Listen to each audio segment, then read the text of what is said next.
Manifest IAS. I'm Mayush Agarwal, Economics faculty at Manifest IAS. So we'll be discussing the key terminologies and key trends which are shaping GS paper 3 and what has been the role of economics and what have been the questions asked, what are the structure of the answers and what are the model answers for these questions which have been asked in Civil Services Mains 2020. Now, moreover, if you see from the past trend from 2016 onwards, UPSC is sticking to what has been mentioned in the syllabus. So if you go through the syllabus, you'll find words like food processing, subsidies in agriculture, planning, GDP growth, investment. So all these concepts have been asked in UPSC directly. So therefore, it is very important to strictly note what are the keywords mentioned in the syllabus, have a list of pros and cons for each keyword. So if you come up with 5 words of for and 5 words against that particular word, or why should we have it, then you will be able to prepare well for civil services exam, especially in economics. Now coming to today's paper. So the first question is, explain the intra-generational and intergenerational issues of equity from the perspectives of inclusive growth and sustainable development. Now identifying the keywords first. First is about intra-generational and intergenerational.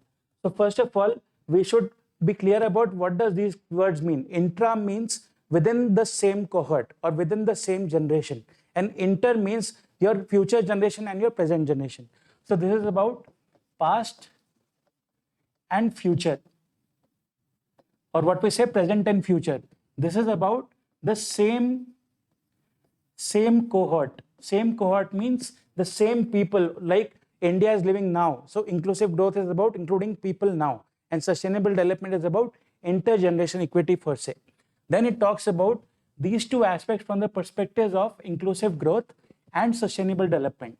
So we have 4 keywords here. One is intra-generation versus intergeneration.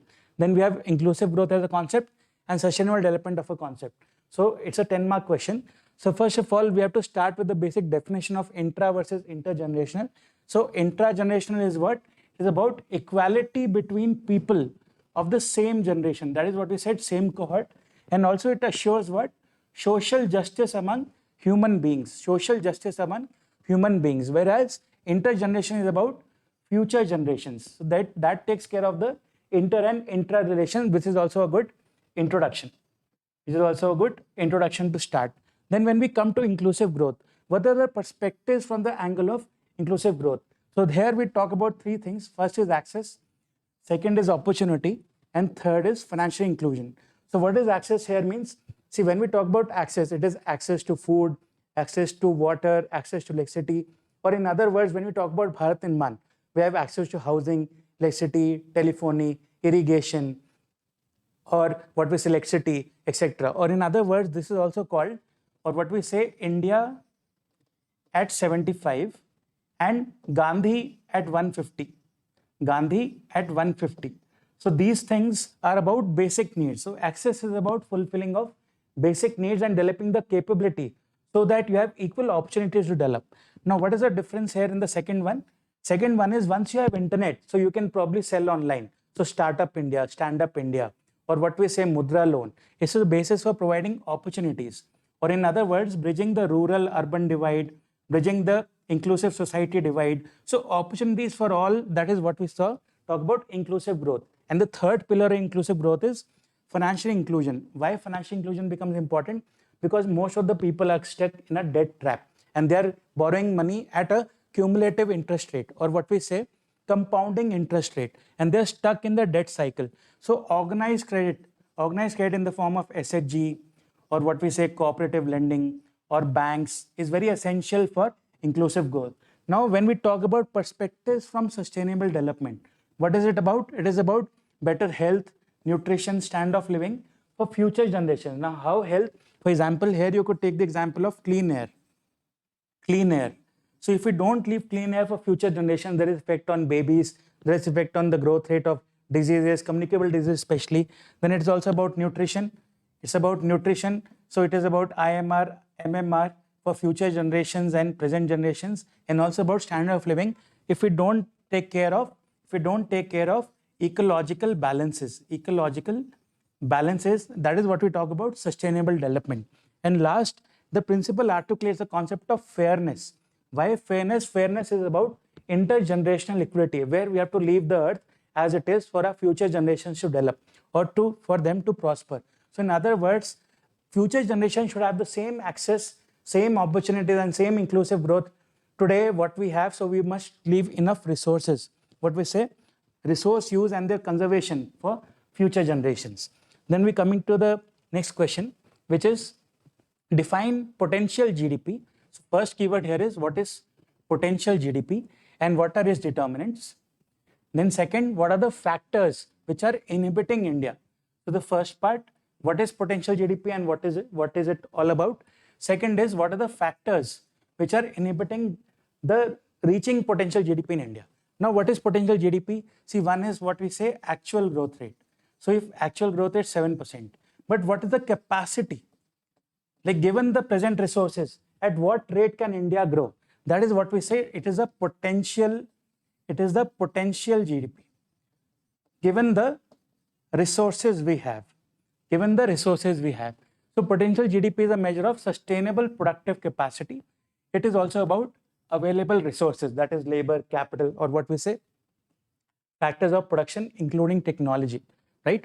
Now it is also a benchmark for assessing whether our policies, whether our economic performance is efficient, whether we are utilizing the resources efficiently, whether government policy is stable enough.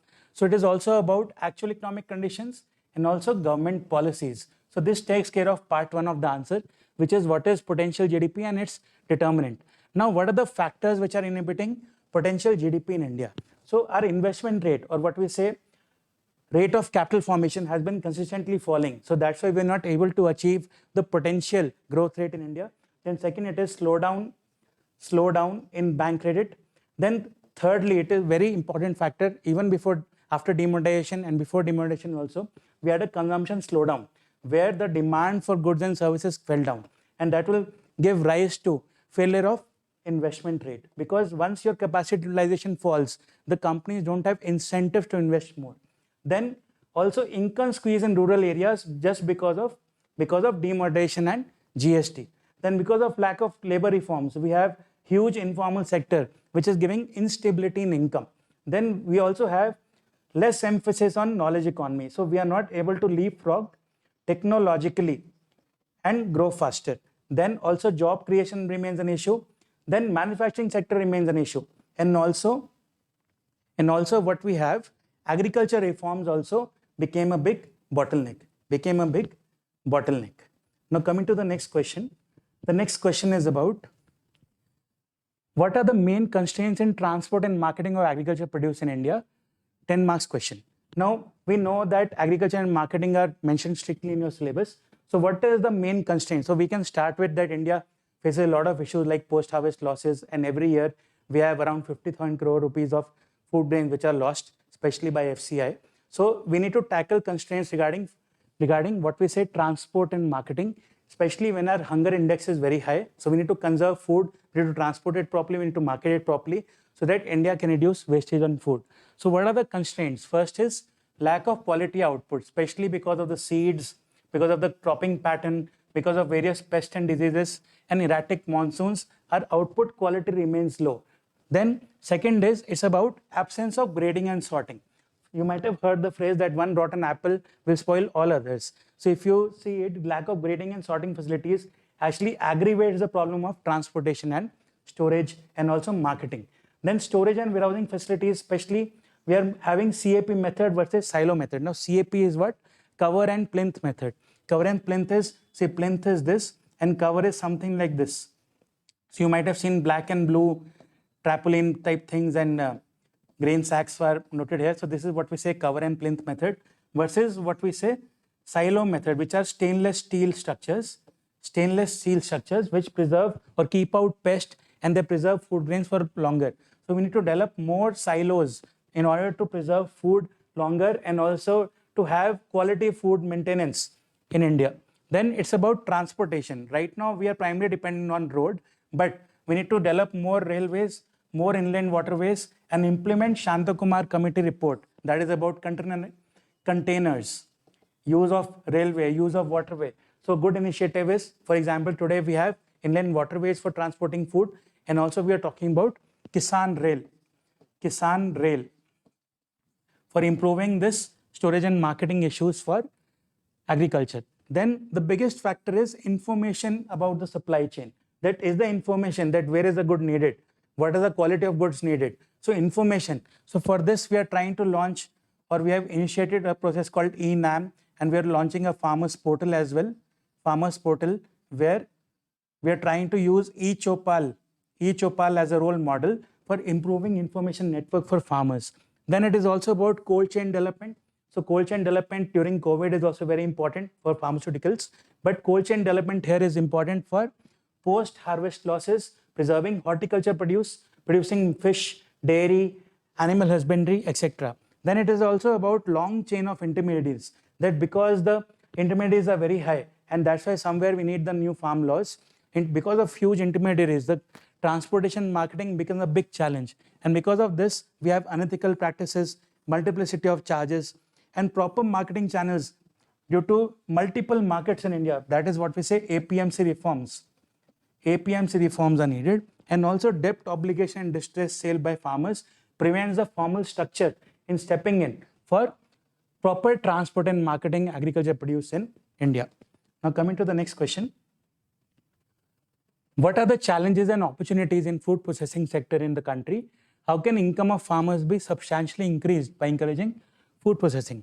Now again, they have picked up directly from the syllabus, food processing, transport and marketing. So you see directly they have asked for the syllabus. Now what are the challenges?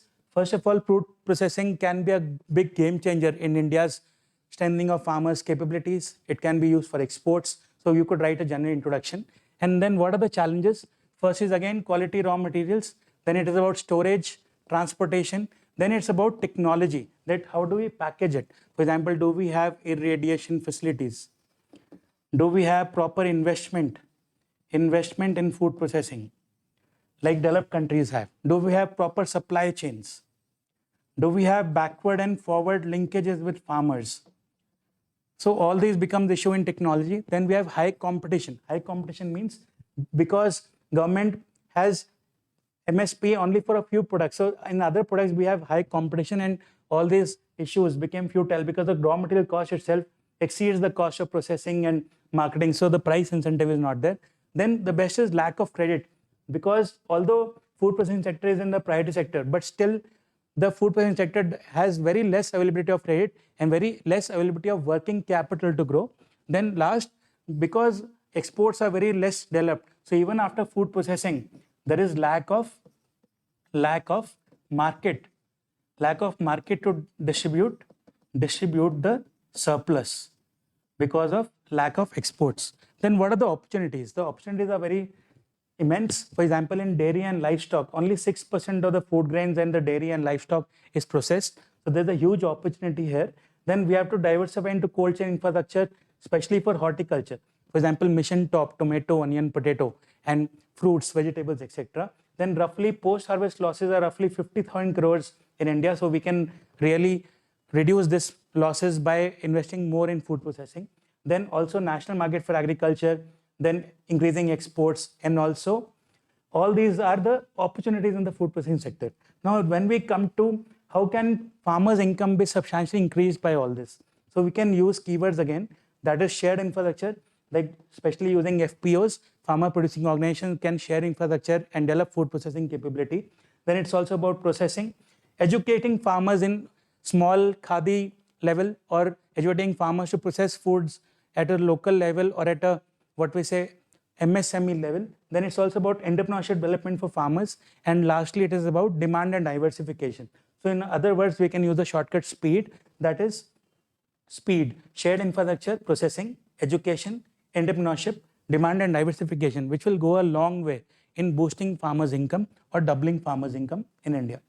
Now coming to the next one, which is what are the salient features of Jal Shakti Abhiyan launched by the government of India for water conservation and water security. So here, first is what are the salient features of Jal Shakti Abhiyan? So first is salient features. Second is water conservation and water security. So what are the aspects of water conservation and water security under Jal Shakti Abhiyan? So first of all, it's a time-bound mission mode water conservation campaign. So it is directly addressing this question that how is Jal Shakti Abhiyan related to water conservation. So in definition itself, it is a time-bound mission mode saving approach. Then it was connected in two phases, which is all states and UTs, and also first phase. Second is about retreating monsoon. So you can clearly see it's about, second phase is about states having retreating monsoon. Then next it is, what is it about? It is about harmonization and convergence. So what does these two words mean? Harmony between various officers. So it is about scientists, experts, businesses, agriculture, KVIC, etc. So it's about harmonization between all stakeholders, and also convergence, that their efforts should be complementary to each other, not anti each other, or not, they should be supplementing each other. So it's about harmonization and convergence in these 5 targets. What are those 5 targets? Water conservation, renovation of traditional water bodies, next reuse and recharging structures, watershed development, and also afforestation. So all these issues will indirectly answer your question of water conservation and water security. Now coming to the next one, that what are these interventions for? It is for, and also it will take example from where? Conservation plans, efficient water use for irrigation, Krishi Vigyan Kendras, etc. So JSA aims at water conservation as a Jan Andolan. So it is, in other words, it is also creating awareness, or what we say ICT, information, communication and transformation. Information, communication and transformation, or in other words ICE, information, communication and education of farmers in order to make Jal Shakti Abhiyan a success. Now coming to 15 markers, here the first question is, or 11th question, explain the meaning of investment in an economy in terms of capital formation. So first, here again there are 2 keywords. First is investment, second is about terms of capital formation, right? So first is about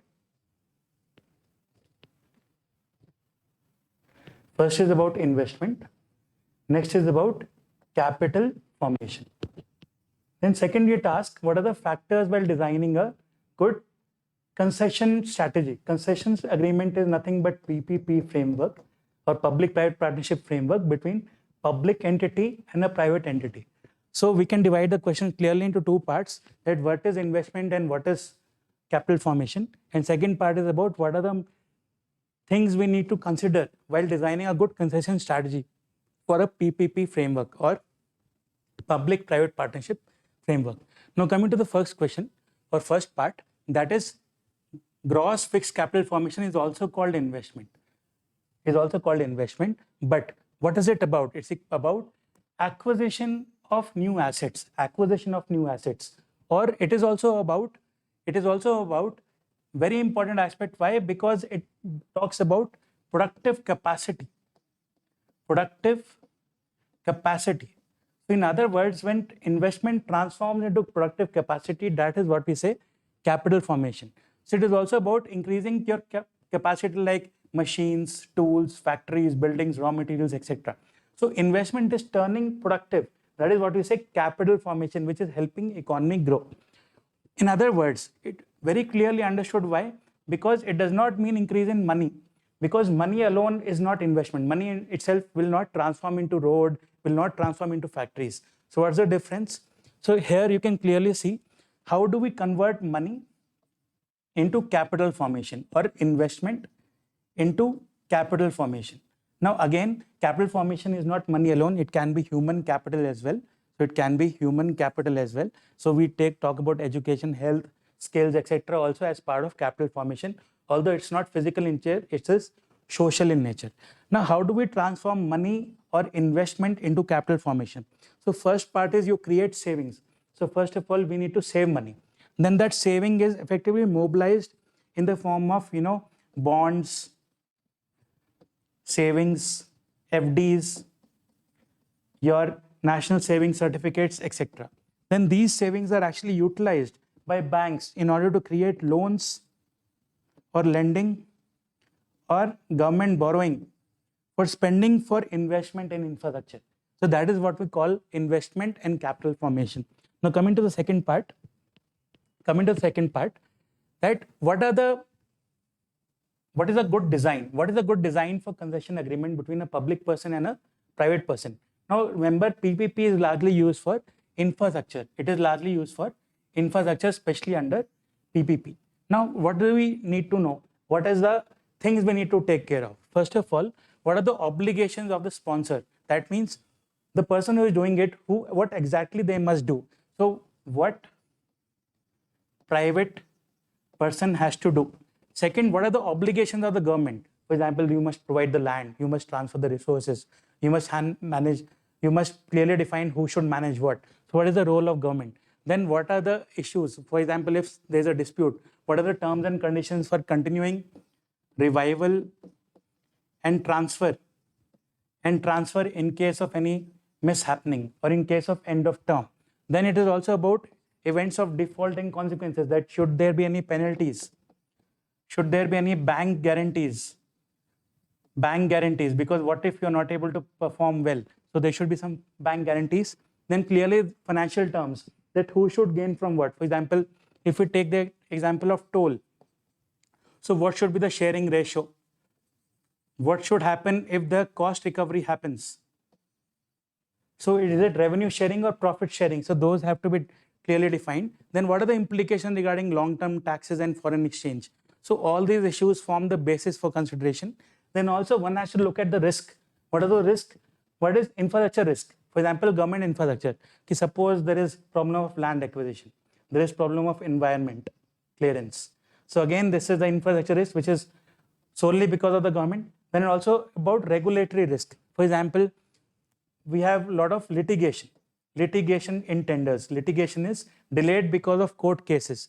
So there it might be a risk because your project might be unduly delayed. So whether it is government risk or consumer risk. Then we have political risk. See, for example, what if the government changes and removes the toll booths? What if the government changes and cancels the concession agreement?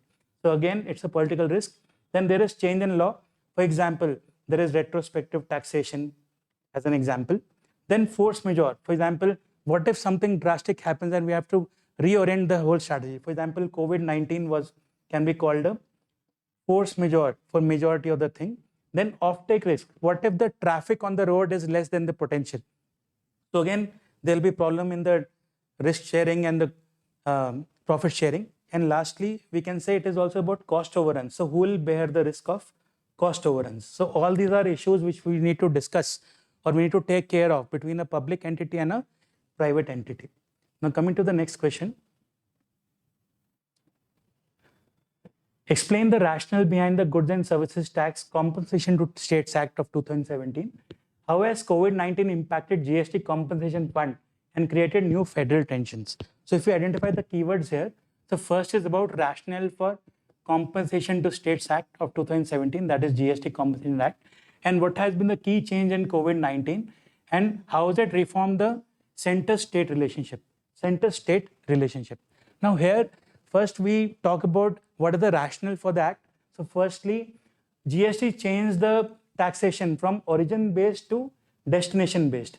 And because of this, what happened? There were certain states which were origin states and certain states were destination states. And there was some concern regarding revenue uncertainty from some states, because some states will lose revenue, some states will gain revenue. So the states are not open-minded in adopting GST without a guarantee of compensation. Therefore, Parliament had to make a law which is providing compensation to states for 5 years. From 5 years, that is 17 to 22, in order to ensure that states do not have adequate losses in order to join GST.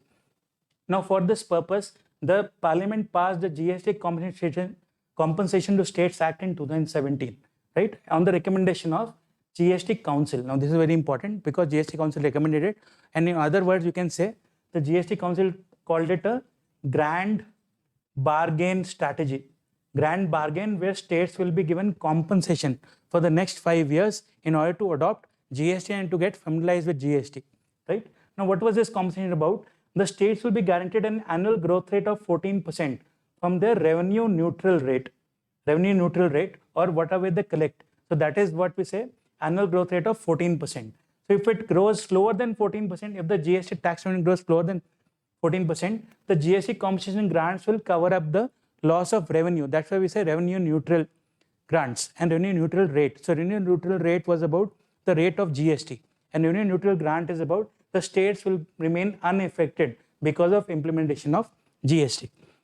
Now, to cover for this compensation, the GST compensation cess was levied on various luxury items and certain goods like cigarettes, tobacco, pan masala, coal, passenger vehicles, etc., so that the central government can transfer to states this compensation. So we have 28% in the highest slabs, then you have GST compensation cess as well, right? Now, lastly, because of this fund, so whatever money is there in this fund can be used for compensating the states. But the criteria was that what if the money is not available, then what happens? So that's why this whole controversy came during COVID-19, which is about, now during COVID-19, GST revenue fell drastically. And that's why the finance minister even used a term, it's an act of God. And therefore issues of fiscal devolution started. Fiscal devolution is nothing but vertical devolution between center and states. So we have horizontal and vertical. So vertical is between center and state, horizontal is how much state, which state will get how much money. So that is horizontal and vertical devolution amongst the states. Now, because of act of God, there was a huge controversy regarding the balance between federal structure or balance of fiscal devolution among the states, and Finance Commission also was blamed that you did not provide for anything in this. So that's why act of God was declared, and this created huge controversy. And although the finance minister gave two options to states, in the first option it was about covering up the shortfall in GST, which was about 97,000 crore, but this did not factor the impact of COVID-19. So here it is very necessary to discuss that even before COVID-19, the center was unable to fulfill the demand of states due to them because of the shortage of the fund, right? And that is why it was controversial, because the center withdrew some funds from the, they changed the act and they made an amendment in 2019 withdrawing some money in order to cover their fiscal deficit. So that's what became a huge issue. So the first factor was not factoring the COVID, and second option was factoring the COVID, and states were able to borrow 2.35 lakh crore. But the big question came, who should borrow? Who should borrow? Why is this necessary? Because central government borrowing cost is much lower than the state government, and also central government bankability is more. Center can borrow at cheap rates, it can borrow from abroad, and states have a limited pool.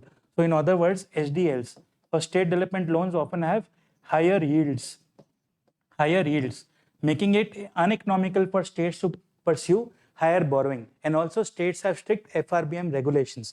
So therefore it became an issue of fiscal devolution. So the question came, who should borrow? And in order to compensate this, for example, in order to boil down the crisis, the finance ministry said that it will borrow 1.1 trillion rupees to meet the shortfall in GST. And for this, they also had special GST compensation bonds in order to cover the shortfall. Now, what is the state's argument? That if the center does not have money, then to compensate the states, then the center should borrow money and pay to the states. So that's why this issue was resolved by issuing special GST compensation bonds. So here states should borrow money, but center has to provide, or center has to be facilitating in this act, and therefore center will borrow money and give to states the compensation, and all states went for option 1, although with a higher limit of $1.1 trillion or trillion rupees. Now coming to the next question, what are the major factors responsible for making rice wheat system a success? In spite of this success, how has this system become a bane in India? So if we come to this, first of all, especially rice wheat system is where? First of all, it's in the northwest provinces, that is Punjab, Haryana, Western Uttar Pradesh, or we say Western India or Indo-Gangetic plain of the West, where it is a predominant crop, and it also provides a favorable environment through assured irrigation for both rice and wheat. Now, what are the factors? So first of all, yields are almost twice which are obtained from other parts of the country. Then second, it is also about availability of irrigation. As we say, Punjab is land of 5 rivers, so there is adequate irrigation. Then it is also about availability of mechanized farming, harvesting and threshing there. Then longer shelf life of rice and wheat compared to other crops. Then it is also about assured procurement and MSP, especially in Punjab, Haryana and Western UP. FCI is very active, and also higher economic returns of the system force people to remain in rice and wheat because of bonuses and because of assurances of MSP. Then what are the problems today. What are the problems? First of all, this has led to depletion of groundwater, especially if you see NASA reports. This area, which is Punjab, Haryana, it is all red because of depletion of groundwater.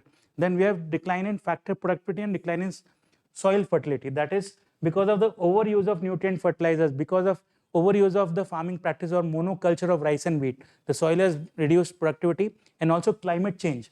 Climate changes are impacting the yield of rice and wheat. So when you compare Indian yields with the West, or when you compare Indian yields of rice and wheat with Egypt, USA, Canada, we are far behind. Then next point is pests and diseases like Karnal bunt are affecting the crops now. Then next, there is abundance of buffer stocks with FCI, like wheat and rice are far beyond what is required. For example, normal requirement is 30 million tons, but already we have 100 million tons and above. So it leads to huge wastage. Then also there is food inflation in oil crops and horticulture. See, tomato, onion, potato, your cooking oil is very expensive. So probably it makes sense to diversify into oil crops, makes sense to diversify into horticulture. And also your MSP is way above the economic potential of the product. So that's why we are not able to capture the export market also, and we are not able to diversify because the incentive provided through MSP. So it has become more of a vote bank. It has become more of a vote bank, that is assured MSP. Now, what are the means to stabilize this? First is your zero tillage, that we must have conservation techniques in agriculture, that is zero tillage, green manuring, crop residue management, because this is very important. So every year we have problem of stubble burning, which is also a problem of rice, wheat culture. Then integrated pest management to mitigate the impact of pests and diseases. Then it's also about watershed management or water management, especially using drip irrigation, sprinkler irrigation, etc. And also we have to move toward direct seeding methods like SRI, system of rice identification, or Madagascar technique, etc. So these are the mitigation measures. So we have divided the question into three parts. First, why is it there? Second, how is it a bane? And what are the ways to mitigate it?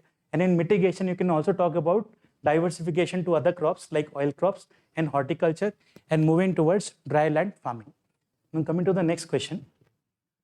Suggests measures to improve water storage and irrigation systems to make it judicious use under depleting scenario.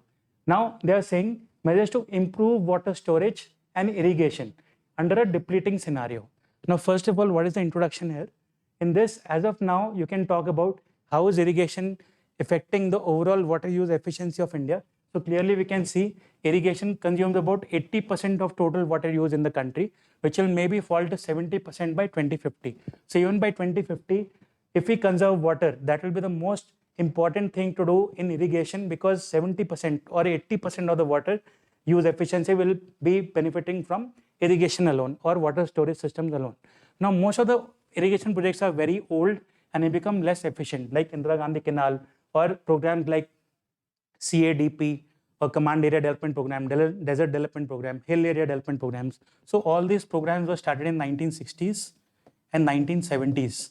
So they have become very old. So we need to bring up a new approach in order to encourage water storage efficiency, irrigation system efficiency, etc.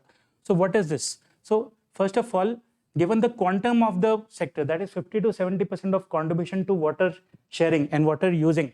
So therefore, there offers a tremendous potential for growth. So what are those measures? First of all, we have to perform regular water audits. Water audit is what? That first of all, we have to see that where is the water going? What is the source of water? What is the end use? So it is from source to end use. And what is the journey? What is the journey of water? Where is the loss coming in? Is it due to evaporation?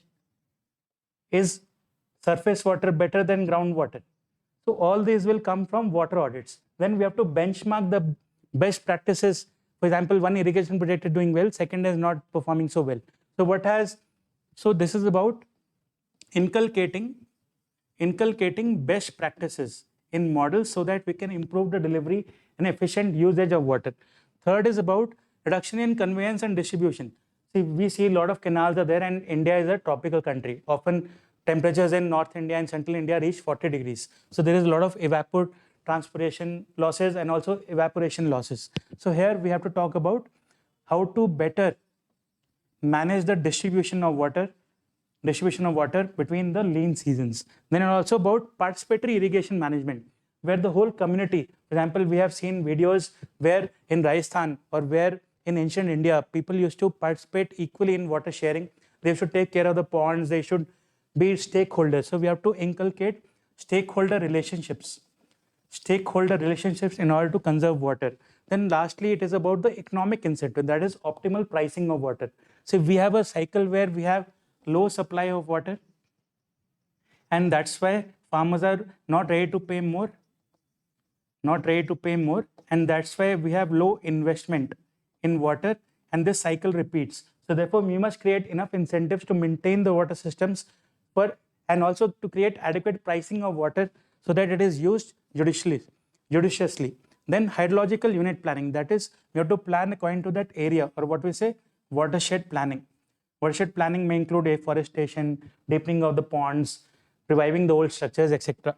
Then also it is about micro irrigation, that is sprinkler and drip irrigation. Then we have to carry out research and development in order to enhance efficiency of irrigation projects and water storage systems. Then also it's about reviving the historical systems and deepening of systems, like we have revival of your ponds and revival of your farm pond scheme, ancient water structures, etc. And also types of cropping, that is scientific farming according to the resources available in that area. And also about contour farming, for example. Contour farming may be like this, where water flow is restricted, so your losses will be less. Your losses will be very less. So this brings us to the end of discussion for today's paper of economics, and shortly we'll follow up with videos on technology or science and technology and disaster management, internal security. And overall, UPSC is focusing on what has been given in the syllabus. So you must be clear about what are the keywords mentioned in syllabus, should be thorough with what are the pros, cons, future, way forward to cover economics comprehensively. Thank you.